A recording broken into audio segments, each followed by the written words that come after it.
করে বেড়াও, বয়স হলে কি হবে? মাঝে সাথে ইচ্ছে করে এই দরজা জানলা বন্ধ করে একটু চুক করে নাচি। আমি হচ্ছে ধাত্রী মা, মানে দাই মা।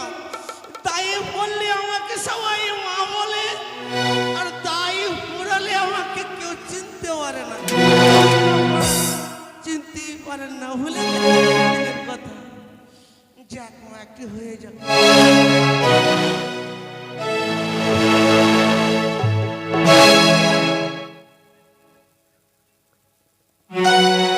দয়ালিনী দায়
এই তো দেখা যায় ধাত্রীমার বাড়ি।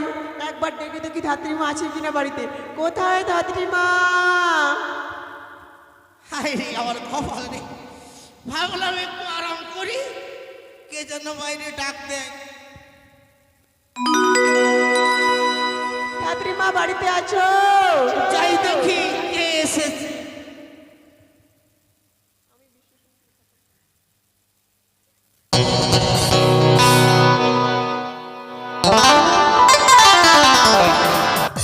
ভালো আছো? বলি কে রে মা তুই? আমি দাসী,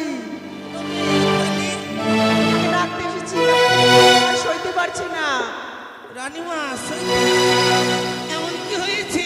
আমাদের রানীমার সব মা হতে চলেছে, তাই গর্ভ যন্ত্রণা আর সইতে পারছে না। চলুন রানীমা। এত লোকজন থাকতে আর কি মারা জায়গা পেলে না আমার কাছে? না,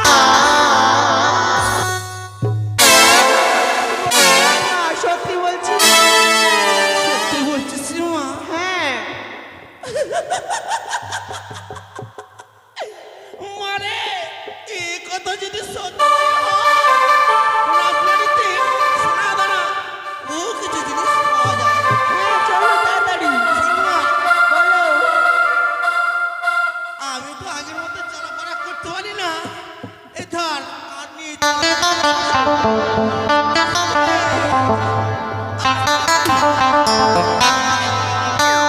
তাই মা? এ পড়ে গেলো। না, ওরে মারে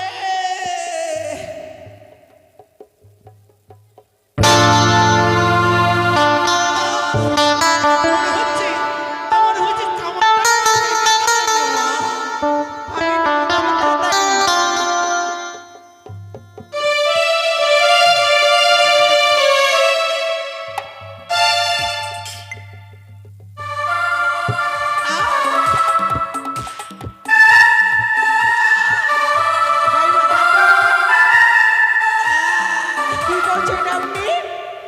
ওরে মা, বয়স যখন হবে, হ্যাঁ পরে যদি কোথাও লেগে যায়, হ্যাঁ, একটু আগুনের তাপ দিলে ব্যথা কমে যায়। তো এইখানে আগুনটা আপনি কোথায় দেখতে পেলেন? হাতে আগুন আছে না জল আছে? আসলে তো গরম আছে। সরি, বলি আর ধরতে হবে না রে মা, চলো। আমি যেতে পারবো। আসো।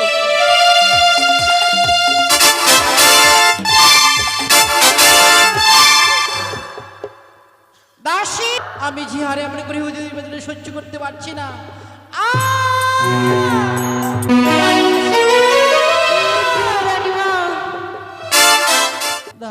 দাসী, তুমি দাঁতটাকে নিয়ে এসো। রানীমা, স্কুল চলে আসবে, আপনি একটু বিশ্রাম করুন। রানীমা, ধাত্রীমাকে নিয়ে এসেছি।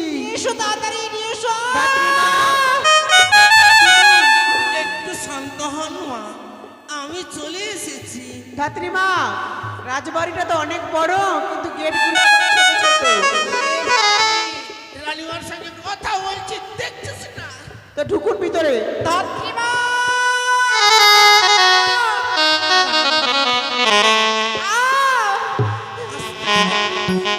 বয়স হয়েছে তো, বয়স হলে তো মা একটু কষ্ট হবে। সহ্য করতে পারছি না দাত্রীমা।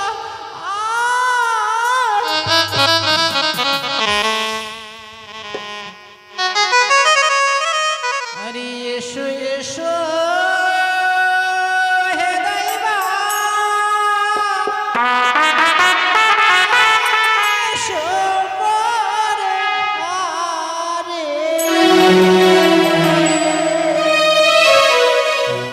জঠরের বেদনা আর উদরে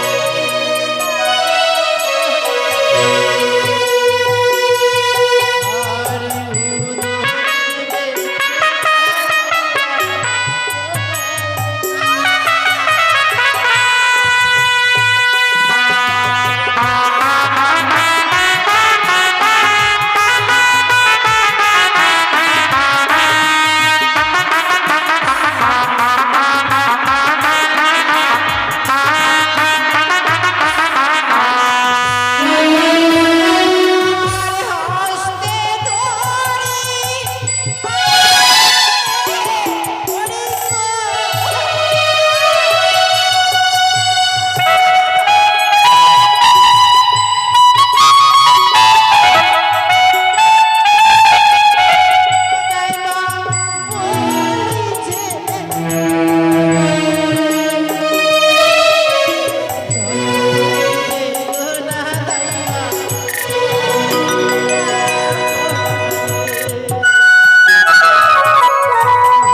ধরি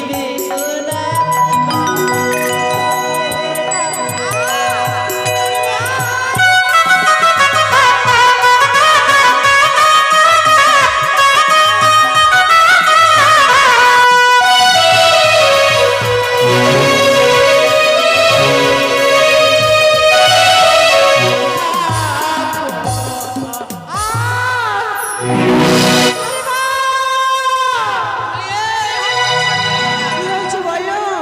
এক কাজ করি মা, হ্যাঁ, এক টিন তেল নিয়ে আয়, এক ফিতে লাগে। এক ডালি ছাই নিয়ে আয়, আর আর মোটামুটি এক বস্তা মতন ছিঁড়া ন্যাকড়া। বেশ, হ্যাঁ, তাড়াতাড়ি যা। তাড়াতাড়ি যা। হ্যাঁ মা, আমি দেখছি।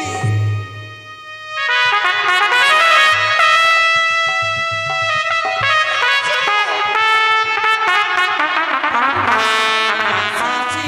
কি হয়েছে? বলি পেটের মধ্যে ছেলে সুস্থ নেই, কেন দে, কি? তেল দে।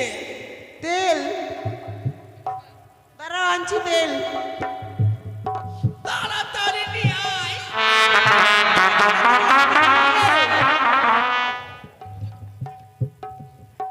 দাত্রীমা, দেখে তুমি কেন বিলম্ব করছো? একটু ধৈর্য ধরে নয়,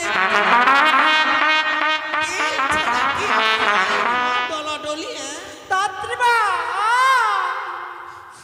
কয়টে কয়টা বহিন?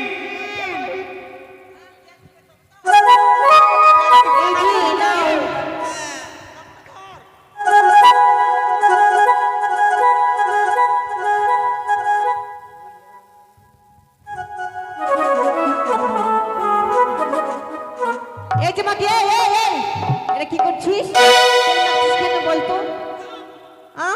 এই দাত্রীমা, তেল বাচ্চা মাখছিস কেন? বাচ্চা হবে রানীমা, আর তেল মাখছো তুমি কেন?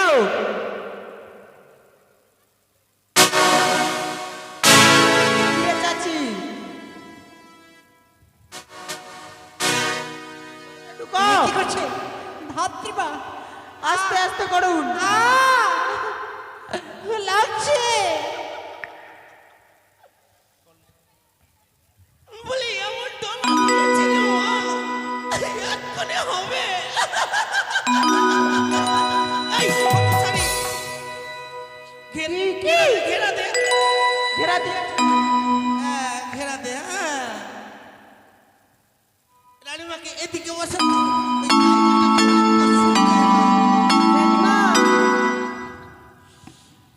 বলি মা এই সাইডে বসে।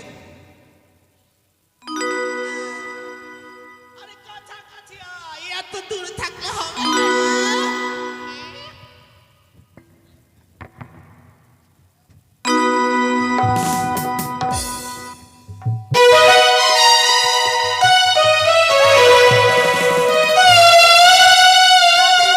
কি হলো ধাত্রীমা? পড়ে গেলে যে? পড়িনি তো রানীমা যেভাবে লাঠি ঝাড়ছে রে মা, এইরকম লাঠি ঝাড়লে কি কাজ করা যায়? সব দাঁত ভেঙে গেছে মা। তো এখন উপায় কি? শুধুমাত্র দুটি দাঁত আছে পোল্ট্রি খাওয়ার জন্য। দাঁত ভেঙে গেলে আমার পোল্ট্রি খাওয়া মিটে যাবে। এক কাজ কর, কি কাজ করবো বলুন? দড়ি নিয়ে আই। দড়ি দিয়ে কি করবে? পাগুলো একটু হালকা করে। না, এটা আমাদের রানীমা, এর পা বাঁধা হবে। এটা কি গরু নাকি? দেখ তো মা, তোরা বুঝি আমাকে মেরে ফেলবি রে। মরে যাও, বয়স হয়ে গেছে। এ কি করছে ধাত্রীমা? আমার পা বাঁধছো কেন?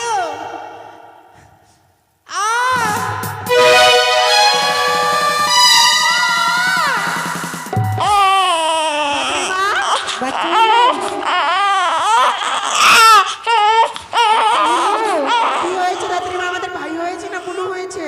ও হয়ে গেছে। হ্যাঁ, মা দে, তেলটা দে তো। তেল, এই তো তেল। হ্যাঁ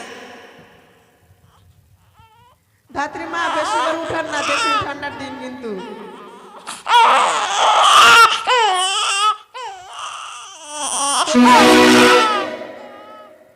মাথায় তেল দিন। অত ছাড়ি, তুই কি জানিস? এইসব জায়গায় আগে তেল না দিলে চুনচুনি লাগে। ছাইলা আগে হোক তাহলে বুঝবি। হ্যাঁ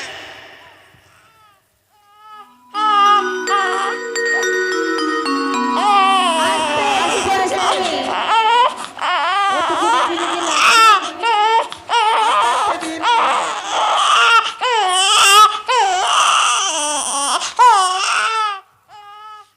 বলি কি, কি? বাসে লিয়ে আয়।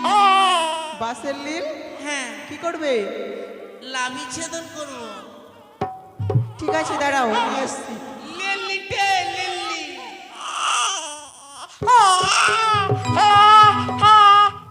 ভালো করে ধর রে মা। কাকে? আমার আবার আগের মতো নজরে সজনা। ভালো করে আমাকে নাটে। ছাইলাটাকে ধর। ও ভাইকে ধরবো তো বলুন তো ভালো করে। আমার কপাল রে। দাঁড়া, ভালো করে ধরতে পারলি না বলে দেখ তো, ওই লাভি কাটতে গিয়ে কি কাটা গেল। এ মা, রানীমা, একটু কাটা গেছে, আমি ওষুধ দেবো ঠিক হয়ে যাবে। এগুলো নিয়ে যা। ঠিক আছে, নিয়ে যাও। আমরা তাহলে আসি রানীমা এখন। যাও। হ্যাঁ যাস। বেশ।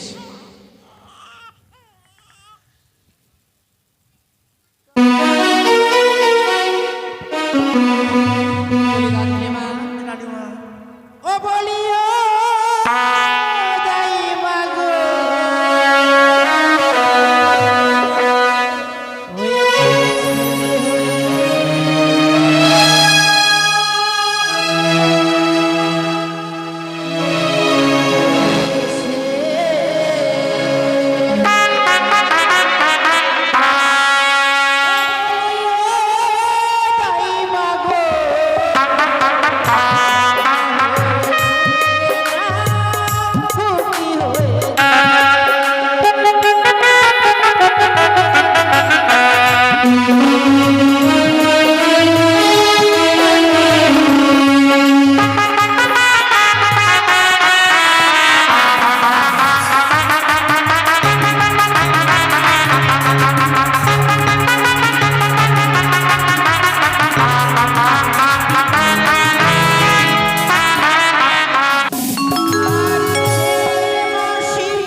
ধাত্রী মাগো, আজই 6 দিনের ষষ্ঠী, তাই সুন্দর আমরা ওই 6 দিনের ষষ্ঠী নিশি যাপন করবো। আর সুন্দর ঘুমিয়ে দেবে কেমন? বেশ মা, চলো। তাই চলেন।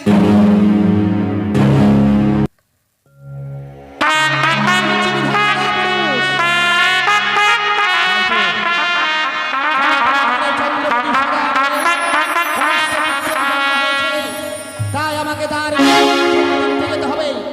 আর দেরি নয়, এই ঘর অন্ধকারে ঘর রজনীতেই চুপি চুপি আমাকে প্রবেশ করে ওই বালার নরড লিখতে হবে। লিখো,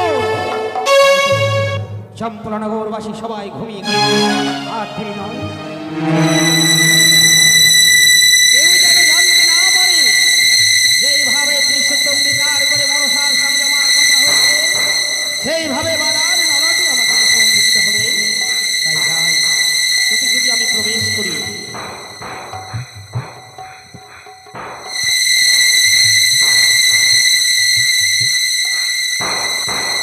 এই তো সেই সুজিকা মন্দির।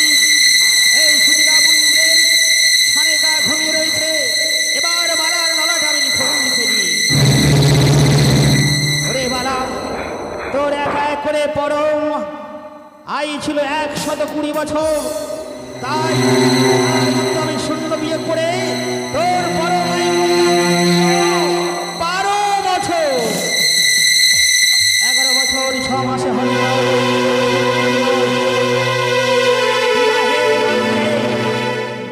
সাঁওতালি ভূতের লোহার বাসন ঘরে তোর হবে সর্বাঙ্গ। কোন সতী নারীর সঙ্গে হয় তোর শুভ বিবাহ। সে নারী এক এক করে মৃতদেহকে বক্ষে ধারণ করে অজানার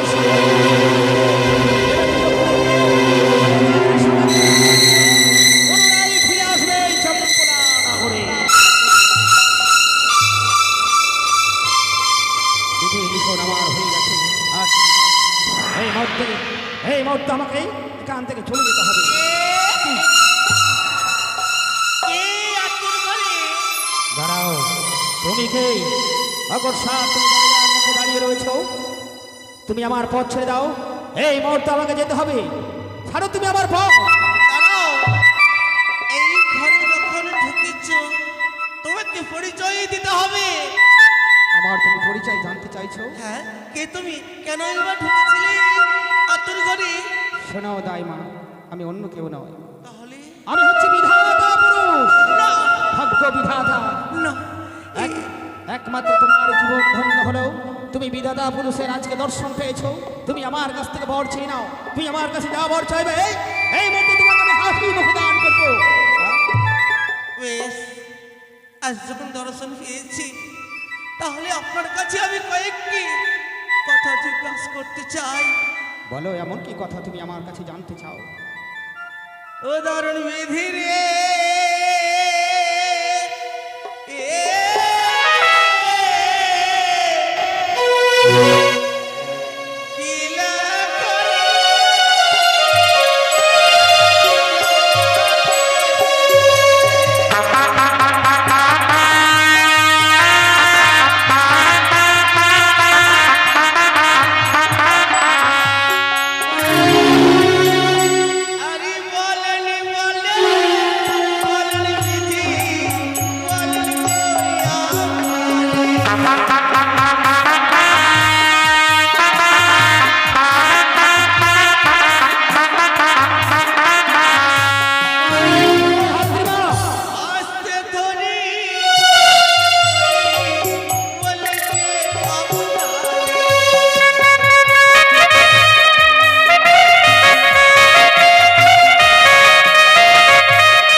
ওই বালার নলাটা কি লিখুন আমি লিখেছি, এই কথা তুমি আমার কাছে শুনতে চেও না।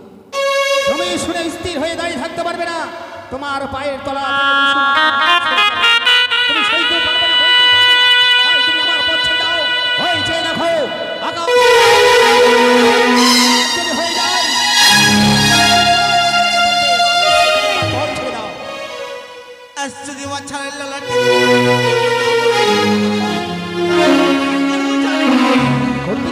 ওই সাগরে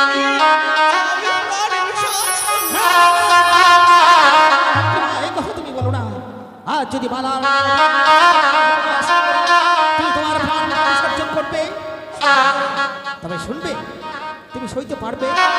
আমার যতই কষ্ট হোক না কেন, ওই বালার বয়স হচ্ছে মাত্র 12 বছর।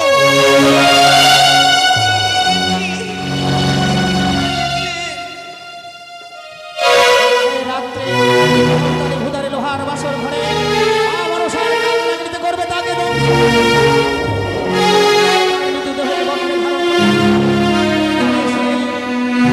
পুরে দেবতা প্রান্তে হয়ে পুনরায় ফিরে আসবে। এক এক করে আমি আপনার সমস্ত কথা শ্রবণ করেছি। আমি আপনার পথ ছেড়ে দিলাম। আমি চলে যাচ্ছি। যাওয়ার সময় তোমাকে একটি কথা বলে যাচ্ছি, যেই কথা আমি তোমার কাছে প্রকাশ করেছি, এই কথা যদি কোনো মানব সমাজে তুমি প্রকাশ করে দাও, কোনো মানব সমাজকে যদি বলে দাও, সেদিন তুমি শিলায় পরিণত হবে।